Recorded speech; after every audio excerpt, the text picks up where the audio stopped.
There's a good chance if you're watching this video, you are an FPV pilot. But the weird thing about FPV pilots is most of us are also content creators. Just the very nature of what we do. We fly these crazy droney things, and if you're not an FPV pilot, that's what we do. We fly these crazy droney things with cameras on them, and then we make content about them. And most of that content looks like this. It's a floating head talking about things, or us flying the drones, and sometimes I'm showing you how to do stuff. But I've been a YouTuber, I guess I'm a YouTuber now, we'll call it that, for a while. This channel 2 years, but I have been doing YouTube for a long time. I had channels years ago, years-long channels. I've produced over, sadly, 2,000 videos on YouTube. A lot of videos. Not all about FPV, but one thing that I can say across all of those is picking a camera to do this stuff is really tough. It is really tough. The budget, the capabilities, the quality, what do you actually need to do it? Well, today I want to introduce you to my new little friend that I wish I had found so much sooner because it makes all of this so much easier, and maybe it'll make it easier for you too. And that little friend is the OBSBOT Tiny 2. It's a really small PTZ auto tracking camera with auto zoom, hands-free voice controls, magical gesture controls 2.0, 4 times faster focusing than the predecessors, and let me tell you, faster focusing is super important. We'll get to that in a minute, but one of the downfalls of all the cameras I've tried has been autofocus. It is horrendous. And this one's actually pretty good. And all of that over a single USB-C connection with up to 4K 30 FPS of uncompressed output. That's really, really good. Now, it doesn't just do 4K, it also does 1080p, but the clips I'm going to show you here in a second are 4K, because I'm actually recording on this camera as well. This is the OBSBOT Tiny 2 you're looking at right now. I have adjusted some things for exposure. I'm running a manual exposure to match the lighting, which I know the temperature of, which if you're doing cinematography things, you know that's important. I don't look too yellow, I don't look too blue, I'm right where I should be. It does have really good auto temperature control though, so you can use that. It's perfectly usable, but in a studio like mine where it's dark and I do have temp controlled lighting, it's best to use this manual setting. So that's what I'm doing. I'm also using a manual shutter speed and manual ISO. What you're looking at now is a 1/40 shutter speed with a 200 ISO. It is, again, mostly because of my controlled lighting. Using this thing in an uncontrolled lighting situation where I've got like light from the windows coming in, it actually looks really, really, really good. And it looks really good right now, even in this dark room. There's not a lot of noise on me, I'm well exposed. It's really good. It just is. For a webcam, it's pretty darn good. But why would you pick a webcam for doing this? And why this webcam? Well, let's dig into that. What you're looking at right now is my Sony Alpha. This is a $1,000 mirrorless camera and lens setup that you are watching me through right here. You can see that it's focused on me. This camera has amazing focus as well, but for $1,000, you would expect that it has amazing focus. And it has bokeh, which means that my background is blurred.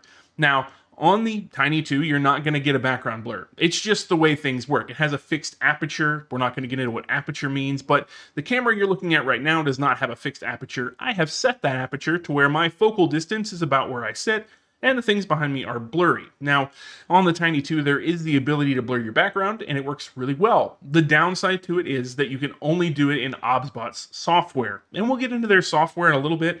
It's actually some of the best webcam software I've ever used. I don't know where these people came from, but they've been learning some lessons and doing some good things. But wait, let's cut this train of camera techie talk off, because we're talking about webcams here. They're not that techie. Well, this one is actually that techie. But why am I talking to you about a webcam for doing this kind of thing that I'm doing now? Because having thousands of YouTube editing experiences, I know how complicated it is when you start to get into multiple cameras. It's always nice when you have one good camera, but that means moving that camera around to different angles when you want to show different things, and for what I do, that happens a lot. I show a lot of bench overview shots, I show a lot of me working on things in different camera angles, and every time that means I have to take the camera and move it around, and then I can't put it back in the exact position I had it. It's a nightmare. And if I want to run multiple cameras, it's the same nightmare, a little bit better, just way more expensive. And I still have the nightmare of editing. I've got to cut all that stuff together, line it up with audio. And I've tried a lot of cameras, but this one does something that none of the other ones I ever had. can actually do. Because looking down here at the Tiny 2, you can see that I left it right where we were earlier. You're looking at my face, but I have stuff down here that you can't see. Cameras that I want to compare this to. So I could move my big camera, my $1,000 mirrorless camera that I have up here that I'm looking at now. I could move that. And then I could cut everything back together and then try to painstakingly get it back in the right position so that it doesn't look weird from shot to shot. You can't tell that I moved it, but I only have the one camera. Or all I have to do is say, position 2. And it goes straight down here, and you can see the cameras I'm talking about. This is my Razer Kiyo Pro, which I used extensively on this channel, and it's a great camera at $150, but yeah, it doesn't do that. And here's the Elgato Facecam. Again, a great 1080p camera that I used quite a bit for live streams.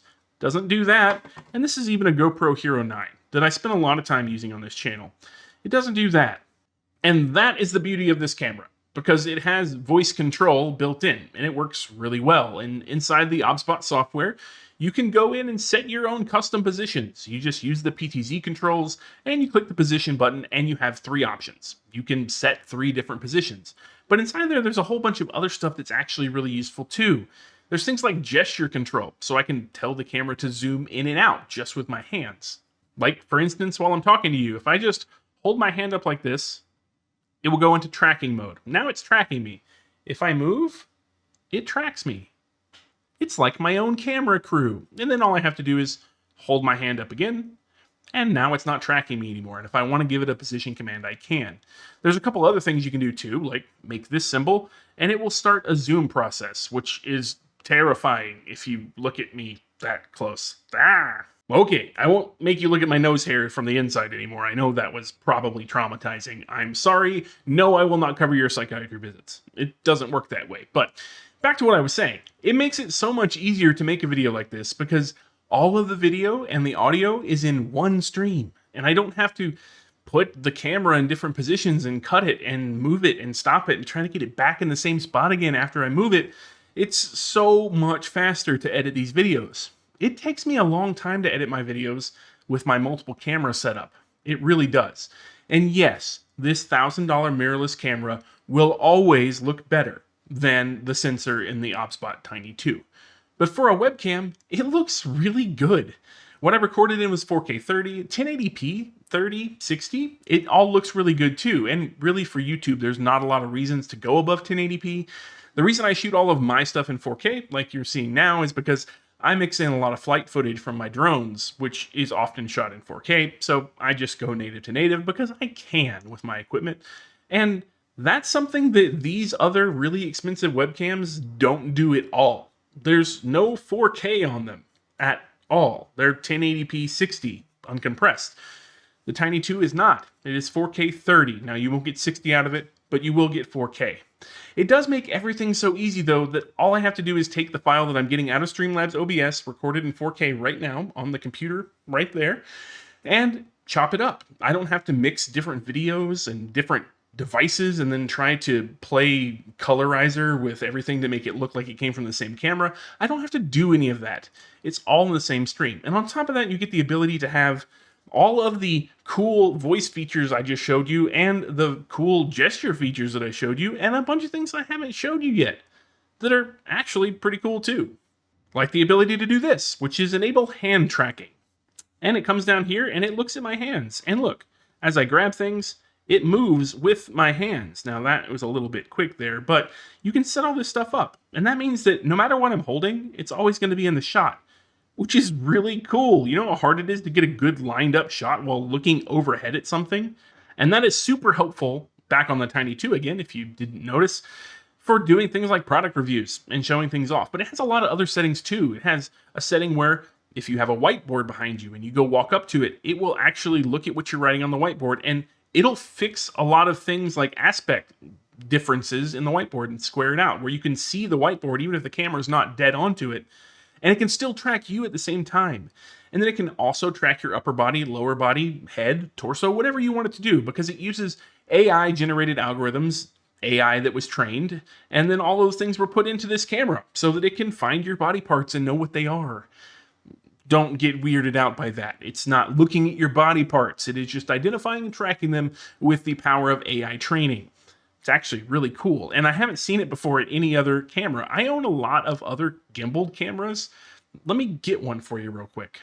Like this one. This is the DJI Pocket 2, and it has a gimbal, full feature gimbal, and it has the control for the gimbal, but it doesn't have any of those AI functions. And that's what really sets this thing apart, is its ability to accurately track you thanks to the AI training, as well as have all the voice commands, the gesture commands, and all the other cool features like the whiteboard mode and desk mode that literally unskew your desk even though it's looking straight down at it from potentially a weird angle, and make it flat so that you can present it. It's great for things like live streams or educational videos, all kinds of stuff like that. The one thing you can't do with it is walk around with it, because unfortunately it is tethered, but at least it's tethered with a high quality USB 3 cable.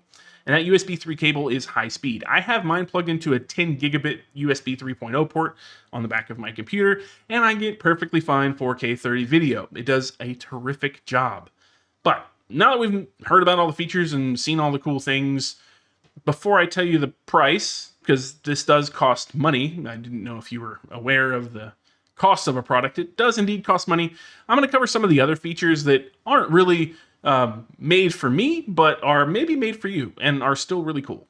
Because over here in the OBSBOT webcam app, we have a lot of cool stuff. We have the background blur that I was talking about, which only works if you're using OBSBOT webcam's recording function. Now, currently, I am using Streamlabs OBS to capture this in 4K. Because if you use the built-in recording function, you only get 1080p. I wanted 4K for my stuff. But if you're fine with 1080p, you absolutely can turn on the background blur function, and it will work inside of OBSBOT's own piece of software, which is actually really good if you are into 1080p. I just personally prefer the 4K, so I'm using a different piece of software to do my capture. But outside of the background blur, you also get some retouch functions. You get native, classic, and min, which honestly, if you're wondering why there's a min there, it's because beards and things. We tend to have more facial hair. And what that's doing is retouching your body shape and some of your features to make you look a little bit better. It's a beauty profile. And for men, it's hard with a beard. It really is. If I turned it on before they did the firmware upgrades, I have had this from OBSBOT for a while, before the firmware was actually supported in the OBSBOT webcam app. And they didn't have that, and it made me look really funny. It made me look like I was sucking on a lemon, all kinds of strange things, because it wasn't expecting the facial hair. But the min profile does actually work, and if you feel like slimming your body, making yourself more leggy, making your waist a bit slimmer, making your shoulders a bit broader, maybe narrower, however you want it, or your head larger, smaller, whatever you are body conscious about, this webcam can help you do it. Because, you know, if you're standing in front of a whiteboard presenting something, it's totally possible that you might want to make yourself have a smaller head. I have a gigantic head, and it does, however, make mine smaller, although even when it's smaller, it is still gigantic, just because my head is already gigantic. But since we're in the software already, let's take a look around, because it has a lot of cool features. Over here at the console, you can get your things like your presets that I was talking about. You can set them by right-clicking, update, rename, whatever you want to do there. You still call them by preset 1, 2, and 3 whenever you're talking to the camera. Then there's your AI human tracking, standard, motion. Standard is a little bit more jerky and lets you get a little further out of frame before it tracks you. Motion is a little bit more locked on in real time and feels a lot more like another human being pointing a camera at you, if that's the feel you're after. I prefer the standard for what I'm doing here because I'm not out of frame a whole lot. But if you were moving around or you're standing in front of a whiteboard, the motion tracking is actually really good. Normal tracking is a more traditional tracking. It's a little less smooth, a little less bound. I think the standard and motion are really good settings. You can also pick the part of body you want to track on, like your upper body, close-up of your head. Headless, which if you just want to chop your head off and look at your shirt, it's there. It's probably really good if you're doing product shots where you may not want your face in it, but you do want to like hold the product down here and you can get in a headless mode. Lower body, if like you're showing off shoes or pants, you could totally have it track your lower body too. I'm not going to say what else you could use that for, but there are a lot of ways you could use the different tracking modes. The AI modes, these are the ones that use a little bit more algorithmic training from the AI. So like the hand tracking I showed you, that's one of the AI modes. Group, it'll track a group of people, which is really cool. The whiteboard, like I said, if you have a whiteboard and it's, say, behind you at a weird angle, it'll flatten the whiteboard out and then zoom in on it and still be able to track you, which is really cool. So as you're presenting, you can show the whiteboard with almost no distortion, and see the writing on there because it will zoom in correctly on it. And then you can have it switch back and forth between the whiteboard function and looking at you, which is totally great with just some hand gestures. Then also desk mode, which mine can't do at the moment because I have it upside down, because that's the way I preferred to hang it, so you could look down at my other hand shots down here. But the desk mode is essentially the same thing. The camera will look all the way down and unskew your desk. So if you've got documents or a whiteboard or whatever down there, it will absolutely pick all that up and unskew it and let people read it. It's really great. Then you have the view and gimbal, where you just control your PTZ, and wide, medium, narrow, and your own zoom levels, depending on how much you want to crop in. Outside of that, you have control of your image, like I talked about. These are the image settings that I am currently running on. Autofocus, which is really, really, really good, by the way, and one of the reasons why this camera would be my pick for starting over again with YouTube, because the autofocus doesn't absolutely blow like every other webcam I've ever used. The exposure, which I don't have set to auto, like I said. The white balance, which I don't have set to auto, like I said. And then your image modes. I find that a little extra contrast makes it look just a little bit better.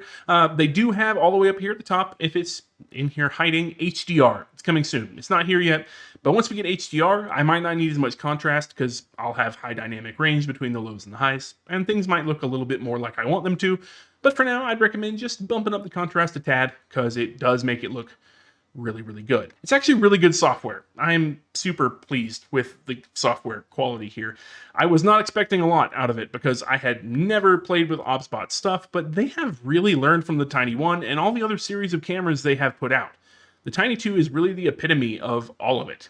It's terrific. Now, for the price. The Tiny 2 starts at $329 US, and that's for the normal combo where you get the Tiny 2, adjustable mount, cable, those things, and then it goes up from there if you want to add the remote, the power-up combo with a tripod and a remote, and then also this, which is really cool. It adds an HDMI adapter that you plug natively into the USB-C, and it exports HDMI, so maybe you want to use HDMI capture. You can totally do that with this if you get the large pack, but that's $570. But regardless of the pack you pick, and it is kind of expensive, I'll give you that, it's more expensive than any of the cameras that I've showed you, how much money are you actually going to spend? Because you can do it with these cameras. I've done it with these cameras. They're about $100 to $150 a piece. The thing is, you get one camera angle, and you have to move it, and you have to move it back if you don't want to make it look like it's all altered every time, and you have to get it just perfect every time, which is really difficult to do. Or you've got to do a lot of post-editing to get it to look right, which is really difficult to do. And you have to change your settings between shots. And what if you want to run two of them? You can't. Because, like this camera, the hardware address is the hardware address, and two of them on the same USB in the system is a problem. Even if I put them on different PCI ports. My wife does have a streaming setup that has two of these, and one of them constantly flakes out because of a hardware address issue. You can't run two of the same camera on a system, so you're kind of stuck having to run one of two kinds of cameras, which means you have two pieces of software and two different sets of settings and all kinds of other things you need to manage, which is kind of a nightmare. And you wind up spending about $300 anyway. So, if you're going to run two cameras and you think you might do this talking head stuff or whiteboard demonstrations or something where you're writing in front of you or showing products in front of you and you need two camera angles, this is hands down the cheapest way to get it done. The one thing we haven't covered, though, is the audio quality. And for that, I'm going to switch over to the Tiny 2's built-in mics for a second. And as you can see, they're not really great. They're kind of clipping right now, which they hadn't done previously, but the general quality of the mic is about what it was prior to the clipping problem. They're not great, but neither are the ones on these. None of these are great stellar quality microphones. It's just not a thing that's going to happen.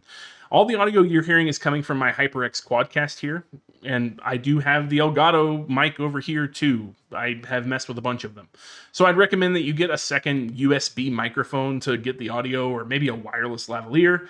That's going to always be better. And when it comes to YouTube, audio quality is actually almost more important than video quality, so I'd highly recommend. That's the one knock that I have here. Again, I am going to say, OBSBOT sent me this. They didn't pay for my opinion. I have had this for several weeks before the firmware was even really released. I have been messing with it for a long time now. This opinion is truly my own. Even the link in the description below where you can go to pick one of these up is not an affiliate link. I make $0 on any of this. It's just my wholehearted, honest opinion of this camera. I think it is 99% terrific, with the 1% being the audio quality.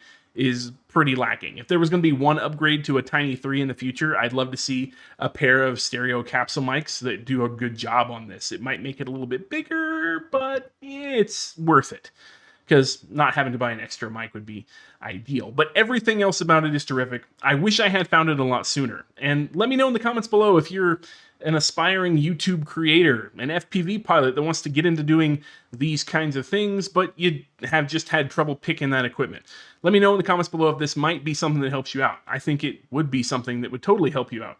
And if you're already an established YouTuber, feel free to make fun of all the numbers on my channel and all of my things in my setup, because I fully understand how terrible some of it is, because I've been through so many iterations of different hardware and spending money on things that I don't use anymore just to get to the point where I'm at. But if I had found this a lot sooner, I would be a lot further along now, because it would be a whole lot easier to do this kind of thing.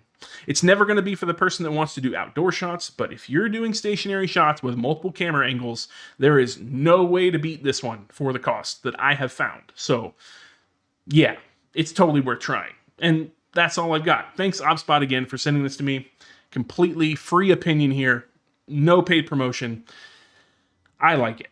I think it's great. But until next time, stay greasy. And I'll catch you later.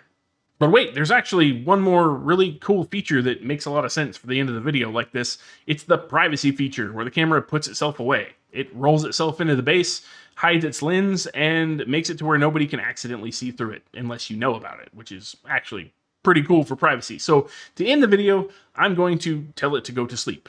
And all I have to do is talk to it, because this is a super cool high-tech webcam. So I'm just going to say, sleep, Tiny. An extra large 1/1.5. It's a 1/1.5. I just got my teeth done. My tongue is all numbed. Meh.